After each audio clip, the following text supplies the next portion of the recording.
Ladies and gentlemen, welcome to Job Shop USA. My name is Keith and we're in my shop this evening. All right, I've just had dinner, but I come back out here because I need to just kind of like plan out for the next day or two. Just want to have a fun video and share some of my thoughts, where we're at, and what we're planning on. All right, let's go over to the Brown and Sharp and start off our show and tell. In here is the first shaft that we ground in the lathe. This is the original shaft that has the spun area here, and this is the finished area here, fit for the new diameter on that gear. Everything is done except for the root and anything that we might have to take off of the spline sides. It's real questionable whether we're actually going to have to kiss the spline sides or not. We won't know until we get the root down to size and try to slip on our sliding cog. Okay, it may fit and it may not fit because I'm measuring like almost the same size. Okay, but that's not what we're really concerned about right now. What we're concerned about is how we're going to grind this root. Now, this root is not flat. It's the radius or the diameter of that surface right there. If we take a micrometer and we mic that over there, that is the radius of the top of this land that's in the root. So there's two things that we're going to have to create and tooling to be able to grind that root and or the sides. One, we're going to need a tool that is going to be a bar.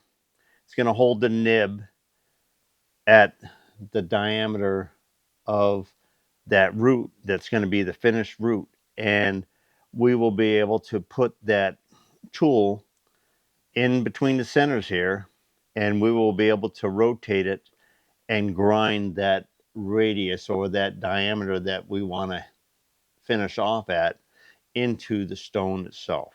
Okay, that one's pretty simple, straightforward. Two center drills and a bore to hold one of our mini nibs that we have to grind the stone to shape. The second tool we're going to make up, and this is going to be so that we can index this part.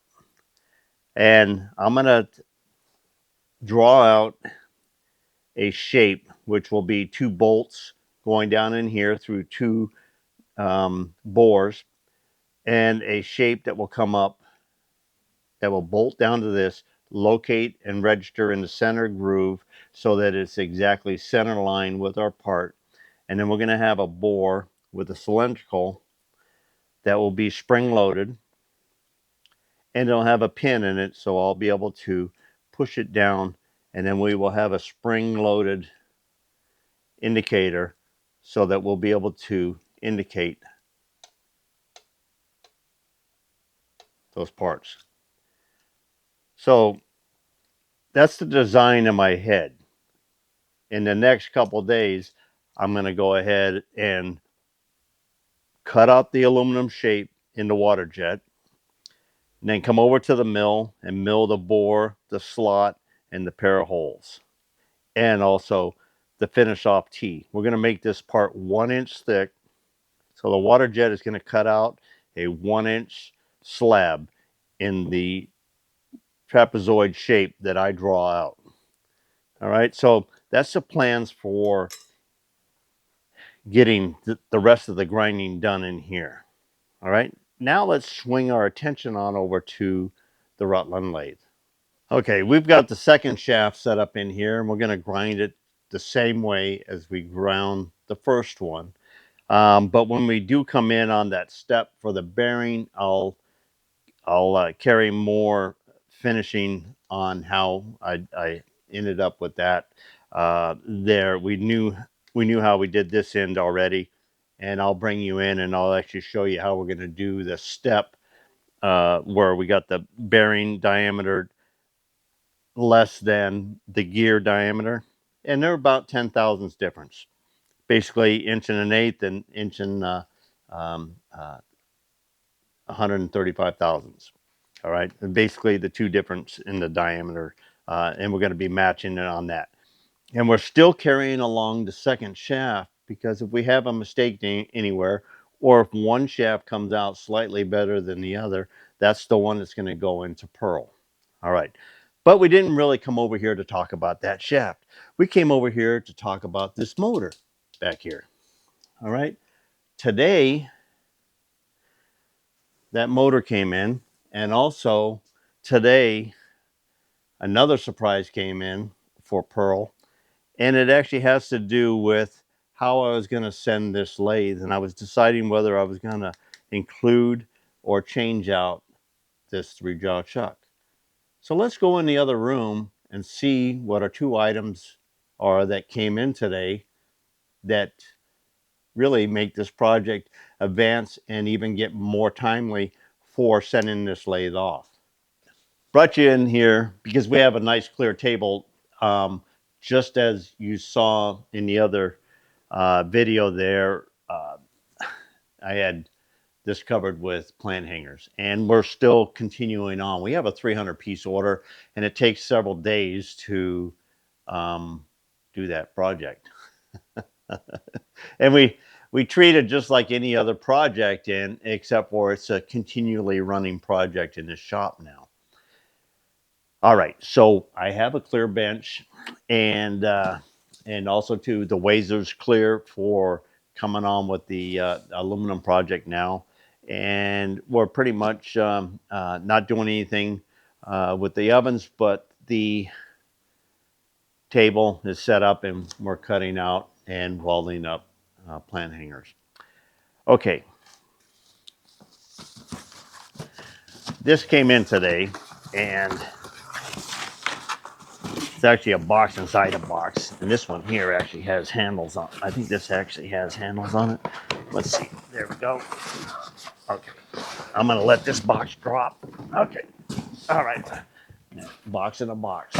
Okay.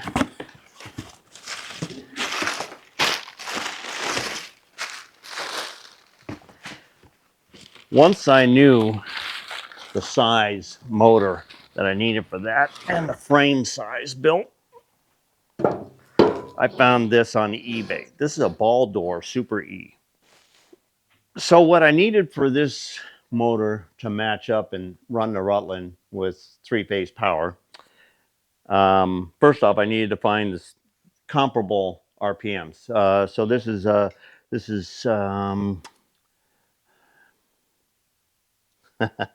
I just looked at it. Okay, 3450 on the RPMs. Three-phase is the power that we're going to need.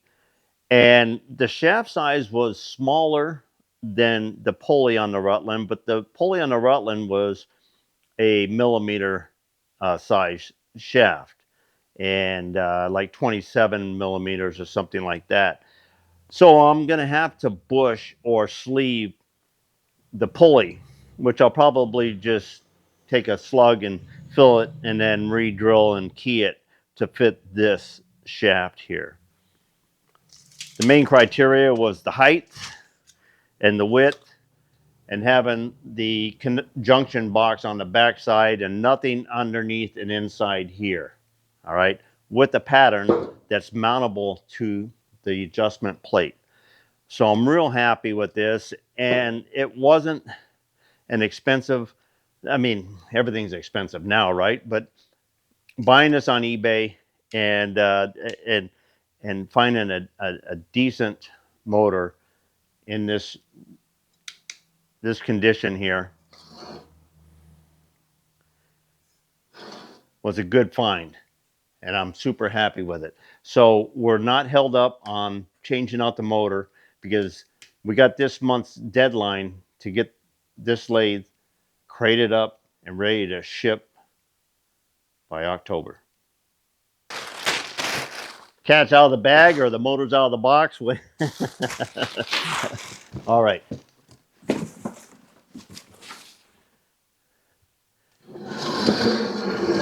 Off to the side here.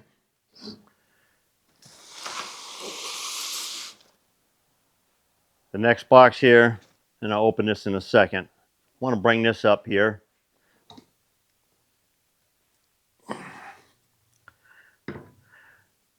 This is the 3-jaw that came with Pearl. It was pretty filthy. And I thought I would clean it up, change out the back plate. This fits Pearl.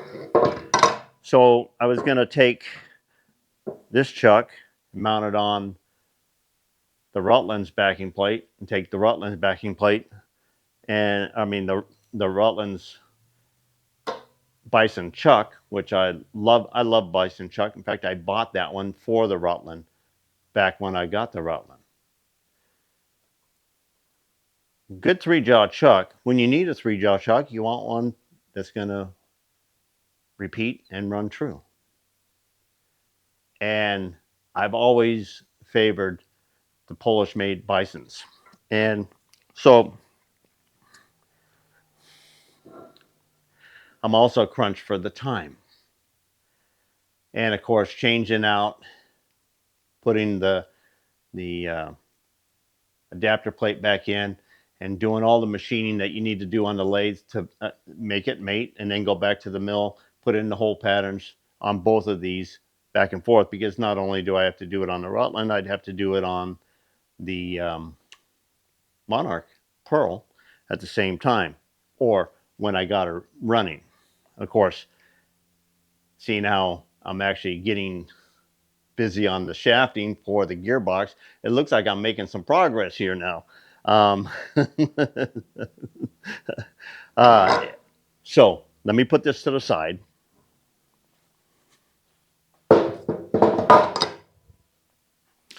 And let's open this box.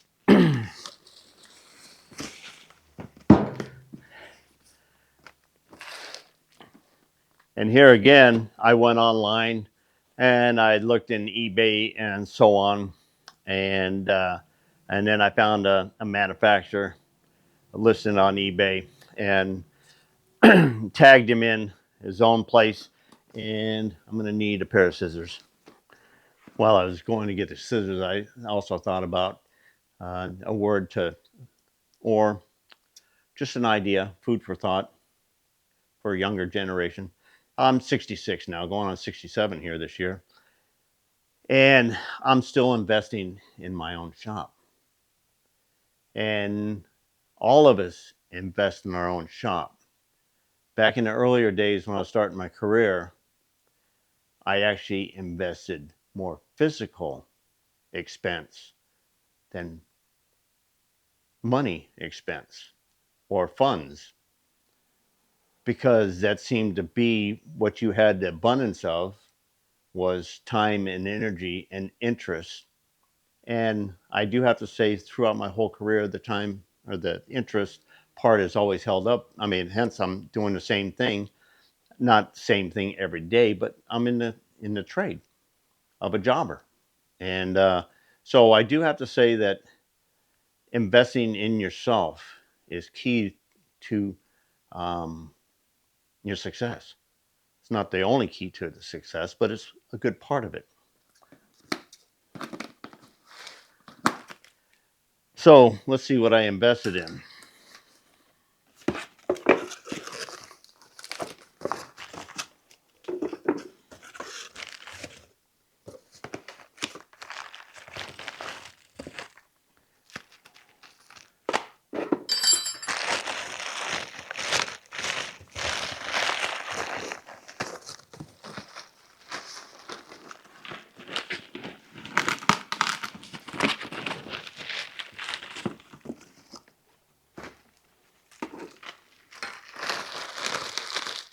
Another reason what led me to this purchase of this particular three-jaw bison was that the D16 was part of it. If you have a three-jaw chuck and then you have an adapter plate on the back side, it tends to lengthen your jaws from the spindle, meaning you lose a little bit of length between centers.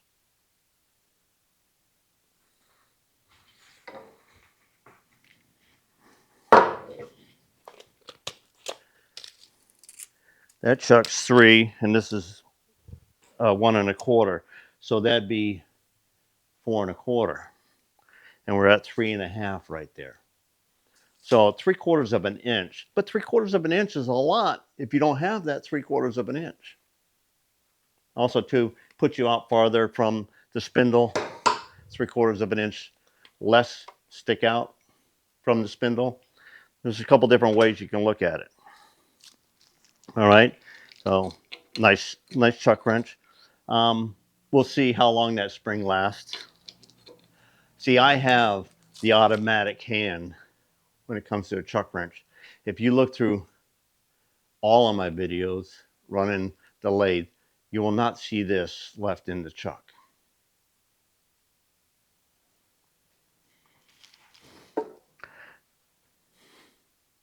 I like that. Longer reach.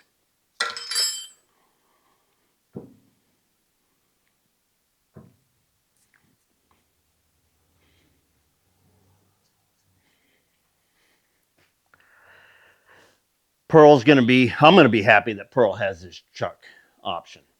I also have 2 collet adapters for it. I have a Jacobs spring collet holder with all the collets, and I have a 5C collet holder for it already. So I'm ready to hold things. I might be searching for the just right 4-jaw,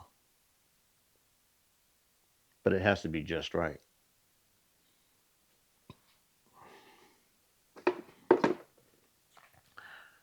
Awesome. They don't give these away, even at the price I found this, and I haven't seen too many 8-inchers with the D6 or D16 back. The D15 is popular, but the D16 has got the 7/8 pins, and that's the difference of old school and the new school.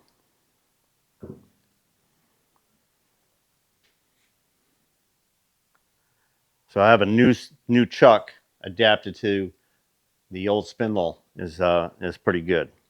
I like that.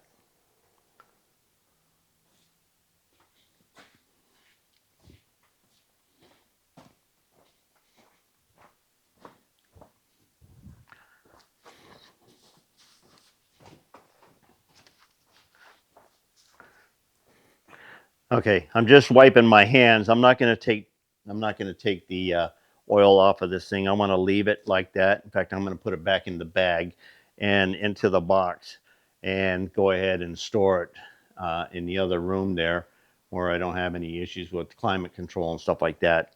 And I'm so looking forward to new chuck.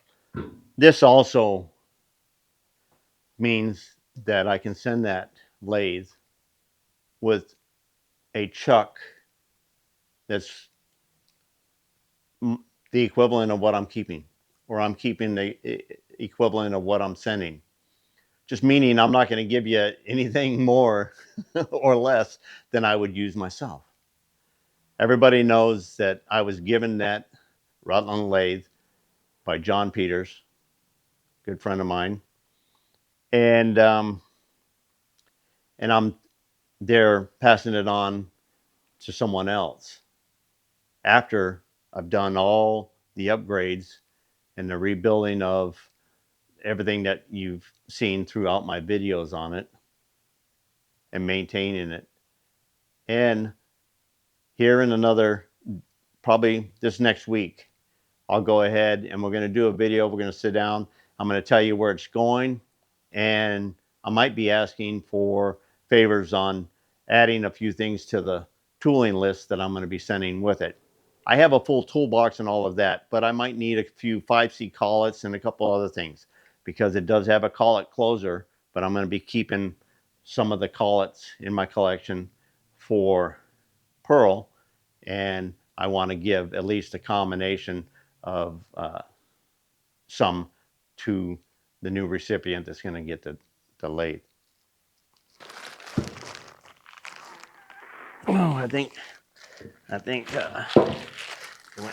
went in this way here because this was the bottom. Okay, and that went there.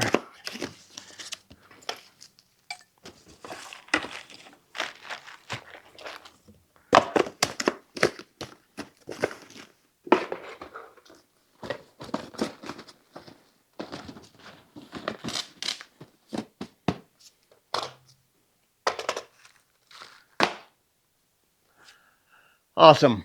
So just a little bit of fun time here in the shop tonight and sharing a few things with you and where we're going from here. All right. Until until next time. Thank you for stopping by Job Shop USA. My name's Keith. Get her done.